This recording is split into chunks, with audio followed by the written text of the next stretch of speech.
नमस्कार, मैं हूं आपके साथ हैदर जैदी और आप देख रहे हैं उत्तर प्रदेश उत्तराखंड का सबसे भरोसेमंद news channel India news Uttar Pradesh Uttarakhand. और बड़ी बहस में आज आपको बताते हैं यूपी चुनाव में करहल विधानसभा सीट सबसे हॉट सीट मानी जा रही है। यहां से एसपी के मुखिया अखिलेश यादव मैदान में हैं। यहां से बीजेपी ने भी अखिलेश को घेरने के लिए पूरी ताकत झोंक रखी है। मैनपुरी जिले के करहल विधानसभा सीट पर समाजवादी पार्टी के प्रमुख अखिलेश यादव के खिलाफ भारतीय जनता पार्टी के उम्मीदवार एसपी सिंह बघेल के उतरने के बाद यहां मुकाबला रोचक हो गया है। बीजेपी ने इस सीट पर अखिलेश को घेरने के लिए चक्रव्यूह की रचना की है। सीएम योगी आदित्यनाथ से लेकर गृह मंत्री अमित शाह यहां 2 रैली कर चुके हैं। बीजेपी के कई बड़े नेता नुक्कड़ सभा और मतदाताओं से लगातार संपर्क कर रहे हैं। जिस तरह से बीजेपी इस क्षेत्र में मेहनत कर रही है, उसे देखते हुए एसपी सतर्क हो गई है और अखिलेश की जीत के लिए सारे समीकरण दुरुस्त करने में लग गई है। यही वजह रही है कि खुद मैनपुरी से सांसद मुलायम सिंह यादव अपने बेटे के प्रचार के लिए उतरे और किसानों, नौजवानों और व्यापारियों के हितों में और उनके विकास को लेकर बात करते हुए दिखाई दिए। साथ ही मुलायम सिंह यादव ने विधानसभा चुनाव पूर्ण बहुमत से जीतने का दावा भी किया। फिलहाल आपको बताते हैं कि करहल विधानसभा में 20 फरवरी को मतदान होना है, जिसके नतीजे 10 मार्च को आएंगे। यादव लैंड की सबसे हॉट सीट बनी करहल विधानसभा। करहल से पहली बार अखिलेश यादव चुनाव मैदान में। तो कई सवालों को लेकर आज हम बड़ी बहस करेंगे। आपको बता दें एक बार फिर मैनपुरी जिले के करहल विधानसभा सीट पर समाजवादी पार्टी के प्रमुख अखिलेश यादव के खिलाफ भारतीय जनता पार्टी के एसपी सिंह बघेल चुनाव मैदान में है और मुकाबला रोचक माना जा रहा है। हालांकि अगर जातीय समीकरण की बात करें तो विधानसभा सीट पर 3,70,000 के करीब वोटर हैं। इसमें यादव बिरादरी के वोटरों की संख्या 1,40,000 है।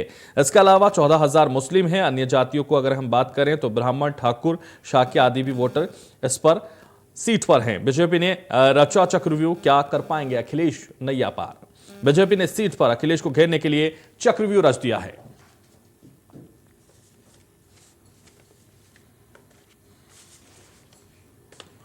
तो बड़ी बहस में चर्चा की शुरुआत करेंगे और चर्चा की शुरुआत में सबसे पहले मेहमानों का परिचय करा देते हैं। एसएन सिंह प्रवक्ता है भारतीय जनता पार्टी के, जुड़ गए हमारे साथ। स्वागत है आपका इंडिया न्यूज पर। और हमारे साथ भुवन जोशी जुड़ गए, स्वागत है आपका भी इंडिया न्यूज पर।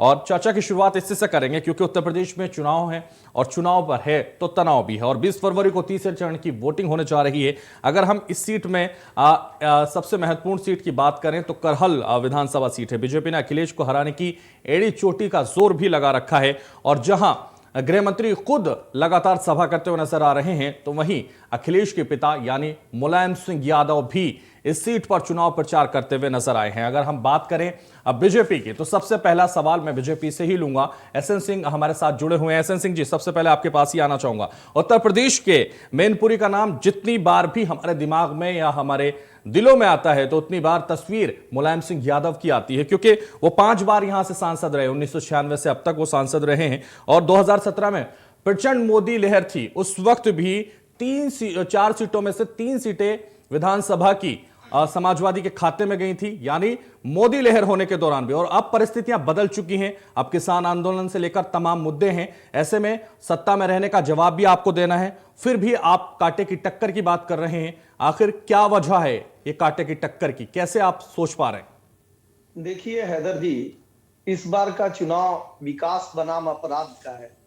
जो 2017 का चुनाव था वो केवल अपहरण और जिस तरह से समाजवादी पार्टी कार्य की थी उसको लेके है। भारतीय जनता पार्टी 5 साल में जो विकास के कार्य की है उसकी तुलना इस बार किया जा रहा है। और देखिए, आदरणीय मुलायम सिंह जी को अखिलेश जी उतार के अपनी घबराहट को स्वयं साबित कर दिए। एसपी सिंह बघेल साहब के ऊपर आक्रमण करा के कितने घबराए हुए हैं आप देख सकते हैं। देखिए, प्रदेश की जनता जो है पारदर्शी, ईमानदार, जवाबदेह सरकार चाह रही है, क्योंकि उसने देखा 5 साल में पर्ची पे सरकार नहीं चली, एक परिवार के लिए कार्य नहीं किए गए। जो भी कार्य किए गए वो सबके लिए किए गए। बुनियादी ढांचे में बहुत विकास हुआ और जो यादव मतदाता है वो भी बहुत संख्या में भारतीय जनता पार्टी के साथ है, क्योंकि हमने जो भी योजनाएं दी वो किसी एक जाति धर्म के लिए नहीं दिया। हमने जो योजनाएं दी वो सबके लिए दिया। ठीक है। हमने जी हैदर, तो हमने जो आवास दिया, देखिए उससे सबसे ज्यादा फायदा किसको हुआ? गरीबों को। गरीबों को क्या चाहिए होता है? पहले आवास चाहिए होता है, उसमें बिजली चाहिए होता है, उसमें गैस का कनेक्शन चाहिए होता है।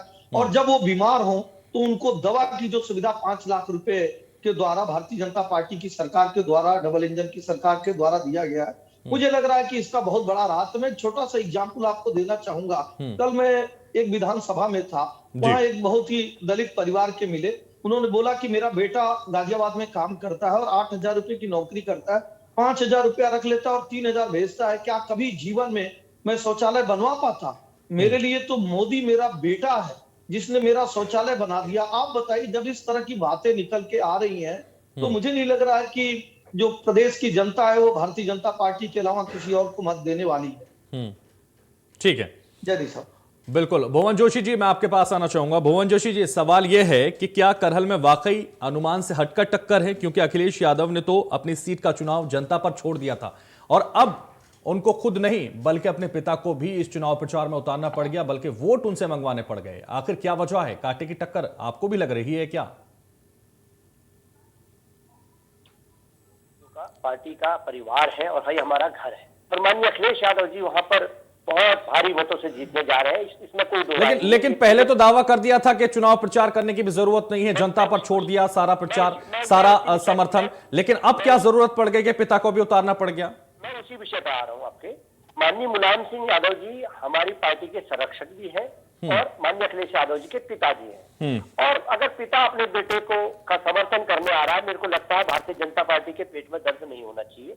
दूसरा विषय मैं इनसे कहना चाहता हूँ, उत्तर प्रदेश में इनके जितने शासन मुख्यमंत्री हैं, जितने भी इनकी प्रदेशों में सरकार है, उनके मुख्यमंत्री और पूरी कैबिनेट दिल्ली से सारी इन्होंने लगा दी है। लेकिन आप मैं आश्वस्त हूँ, 10 मार्च को मैं जब आपके चैनल पर बैठूंगा, इनका हाल बंगाल की तरह होगा, क्योंकि इनके यहाँ जब भी ये लोग कैंडिडेट इनके वोट मांगने जा रहे हैं, इनका खदेड़ा हो रहा है गाँव। तो निश्चित तौर पर इनकी जमीन खिसक चुकी है और 10 मार्च को आप देखेंगे माननीय अखिलेश यादव जी पूरे भुवन जोशी जी, भुवन जोशी जी, जमीन खिसकने का डर तो अखिलेश यादव को भी है, तभी पिता को लाकर उतार दिया।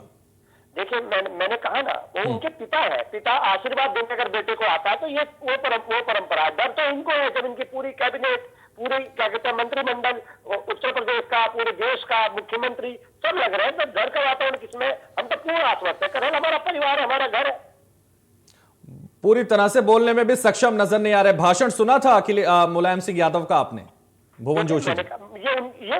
ये पिता के पुत्र के प्रति पूरी तरह से सक्षम नजर नहीं आ रहे थे, बीमार लग रहे थे वो, लेकिन फिर भी पिता को उतारना पड़ गया। देखिए वो अस्वस्थ है, इसके तो पूरे देश को पता है, इसमें कोई छुपाने वाला विषय भी नहीं है, लेकिन अपने पुत्र के प्रति एक स्नेह होता है, उसके लिए उनकी भावना थी, उसका भावना का सम्मान। ठीक है, चंद्रेश कुमार भी हमारे साथ जुड़ गए, कांग्रेस से हैं। स्वागत है इंडिया न्यूज पर आपका। और सीधा सवाल आपसे, जिस तरह से लगातार कांग्रेस से अभी भी नेताओं के जाने का जो सिलसिला जारी है, कांग्रेस के पूर्व सांसद कमल किशोर की पुत्रवधू भी अब चली गई हैं बीजेपी में, प्रियंका किशोर।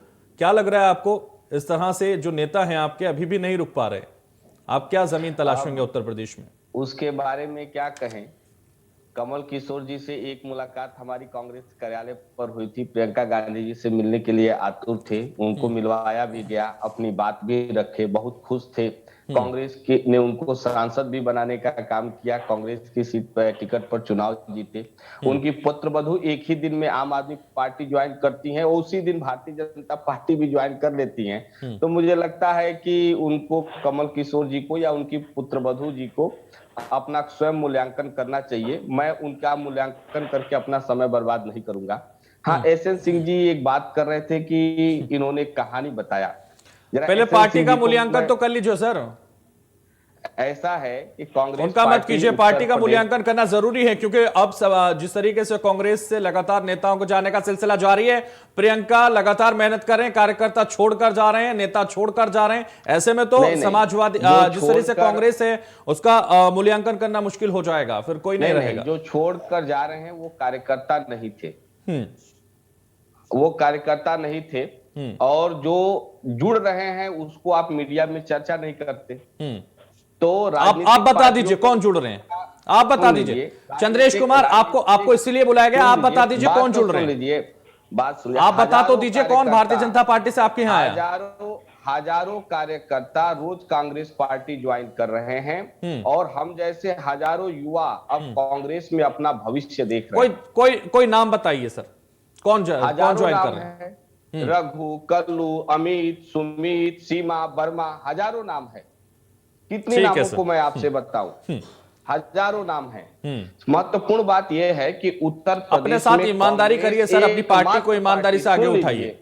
सुन लीजिए, कांग्रेस एकमात्र पार्टी है जो मुद्दे पर चुनाव लड़ रही है और हमारा एजेंडा साफ है कि हम देश और प्रदेश की राजनीति से सांप्रदायिक और जातिगत ध्रुवीकरण करने वाले विचारों को नेस्तनाबूद करना चाहते हैं और देश में वास्तविक लोकतंत्र स्थापित करके वही जो यूपी बिहार के लिए जो बयान चन्नी कांग्रेस नेता ने दिया, चन्नी सिंह ने, और उस पर हम कार्य कर रहे हैं। वो जो बयान चन्नी सिंह ने दिया यूपी बिहार के लिए, वो कितना नुकसानदायक है आपको लग रहा है? उत्तर प्रदेश चुनाव में आप जमीन तलाशने की कोशिश कर रहे हैं, जवाब भी सुन लीजिए। वो सांप्रदायिक नहीं लगता आपको? चन्नी जी ने जो बयान दिया यूपी और बिहार के लोगों के लिए, जो भैया जी शब्द टर्म का इस्तेमाल किया, उसका मतलब माफिया टर्म था। अक्सर दूसरे प्रांतों में भैया जी जैसा टर्म माफियाओं के लिए किया जाता है। तो चन्नी जी का कहना था कि यदि उनको क्या लगता है उत्तर प्रदेश और बिहार की जनता माफिया है? जिस प्रकार से वही तो समझना चाहते हैं ना चंद्रेश कुमार, हम वही तो समझना चाहते हैं ना, क्या सोच है उनकी इस बयान के पीछे?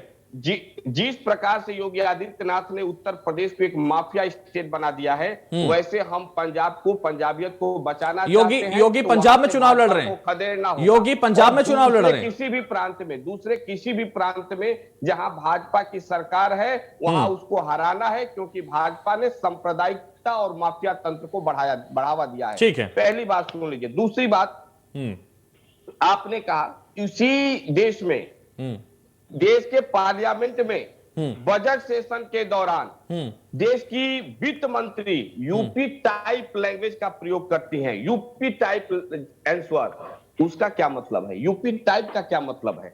उस पर चर्चा नहीं होती है। लेकिन चन्नी जी के बयान पर आप क्या चाहते हैं? आप क्या चाहते हैं चन्नी सिंह के बयान को कोई ना देखे, अनदेखा कर दे? सीतारमन जी ने यूपी टाइप कहा था, उसका क्या मतलब था? जरा ये भी चर्चा हो जाए। ठीक है, ठीक है। एसएन सिंह हमारे साथ हैं, वो जवाब देंगे आपको। एसएन सिंह जी जवाब दीजिए।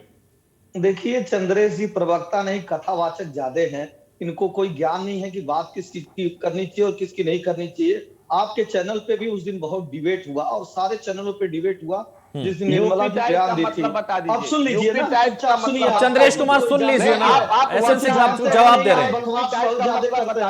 चंद्रेश कुमार आप सुन लीजिए। आप देखिए, मैंने बताया कि चंद्रेश कुमार आप सुन लीजिए। चंद्रेश कुमार आप सुन लीजिए। आप जो है ना, मुद्दे को डाइवर्ट मत करिए। एक शब्द आता जाता है नहीं, बस टाइप करने आगे। भैया शब्द इसलिए कहा जाता है, आप चले जाइए महाराष्ट्र में, वहां भी यूपी बिहार के लोगों को भैया सब बड़े अच्छे संबोधन में किया जाता है और ये पश्चिम बंगाल में भी किया जाता है, दिल्ली में भी कहा जाता है कि यूपी बिहार के भैया है। आप लोग तो आलू से सोना पैदा करने वाले हैं, कुछ भी कर सकते हैं।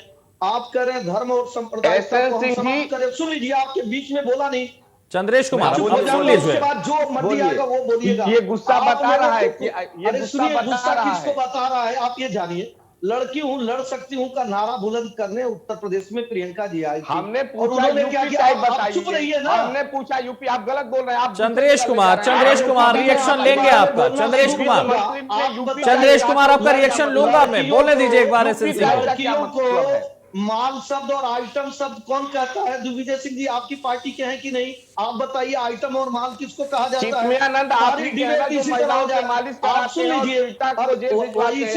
एसएन सिंह जी, चंद्रेश कुमार अब मुद्दे से मत भटकाइए। चंद्रेश कुमार, एसएन सिंह जी, चंद्रेश कुमार अब मुद्दे से मत भटकिए। हम चर्चा करहल पे कर रहे हैं, हम मुलायम सिंह के गढ़ पे चर्चा कर रहे हैं। चंद्रेश कुमार, सोनिया जी विदेश में, भुवन जोशी से सवाल लेते हैं। एसएन सिंह जी मैं रोकना चाहूंगा आपको। एसएन सिंह जी आपको रोकना चाहूंगा।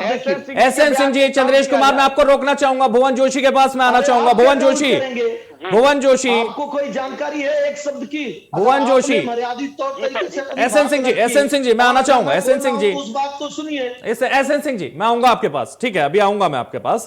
मैं भुवन जोशी के पास आना चाहूंगा। भुवन जोशी जी, चंद्रेश कुमार अब शांत हो जाइए। मतलब बताइए। चंद्रेश कुमार अब शांत हो जाइए। एसएन सिंह जी आप भी शांत हो जाइए। मैं भुवन जोशी से रिएक्शन लेना चाह रहा हूं।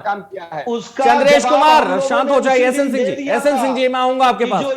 एसएन सिंह जी मैं आऊंगा आपके पास। एसएन सिंह जी मैं आऊंगा आपके पास। उसका जवाब दे दिया। एसएन सिंह जी मैं आऊंगा आपके पास, आऊंगा। की जानकारी आदमी आदमी को है नहीं। एसएन सिंह जी, मैं आऊंगा आपके पास, आऊंगा एसएन सिंह जी मैं आपके पास। चंद्रेश कुमार, आप भी शांत हो जाइए, मैं भुवन जोशी के पास आना चाहूंगा। फिरोजाबाद और कन्नौज के बाद अब भाजपा का निशाना सीधे मुलायमगढ़ पर है। आपको क्या लगता है, ये कांटे की टक्कर है? क्योंकि जिस तरह से मुलायम सिंह को लगातार उतारना पड़ रहा है, मुलायम के गढ़ में मैनपुरी में जो महामुकाबला होने जा रहा है, बीजेपी ने गृह मंत्री तक को उतार रखा है। क्या लग रहा है आपको? क्योंकि अखिलेश लगातार ये कह रहे थे कि हम तो जीते हुए हैं, अब यहां कांटे की टक्कर है क्या एसपी सिंह बघेल को उतारने के बाद? देखिए, मैं कह रहा हूँ यहाँ पर कोई किसी प्रकार की कोई टक्कर नहीं है। माननीय आप 10 मार्च को आप देखेंगे, माननीय अखिलेश यादव जी पूरे 403 विधायकों में सबसे ज्यादा वोटों से अगर जीतेंगे तो करण से जीतेंगे। और आपको एक और जानकारी के बता दूं, माननीय मुलायम सिंह यादव जी उस क्षेत्र के सांसद भी हैं, आप जानते हैं इस विषय को, है ना। वो वहाँ के सांसद होने के कारण भी उनका कर्तव्य बनता है कि अपने क्षेत्र की जनता से टच रखें, और वो गए, इस कारण भी गए, पिता पुत्र की हैसियत से भी गए, सांसद होने की हैसियत से भी गए, हमारे संरक्षक होने के कारण गए। और भारतीय जनता पार्टी और कांग्रेस की दिक्कत यही ठीक है, अब देखना यह होगा कि क्या वाकई अपना गढ़ बचाने में कामयाब हो पाएंगे अखिलेश, या फिर जो सेंध बीजेपी की तरफ से लगाई जा रही है वो कितनी कामयाब होगी। 10 मार्च को यह साफ हो जाएगा। एसएन सिंह जी, बहुत शुक्रिया बड़ी बहस में जुड़ने के लिए। भुवन जोशी, आपका भी बहुत शुक्रिया। चंद्रेश कुमार, आपका भी बहुत शुक्रिया। तो फिलहाल बड़ी बहस में बस इतना ही। दीजिए मुझे इजाजत और आप देखते रहिए इंडिया न्यूज।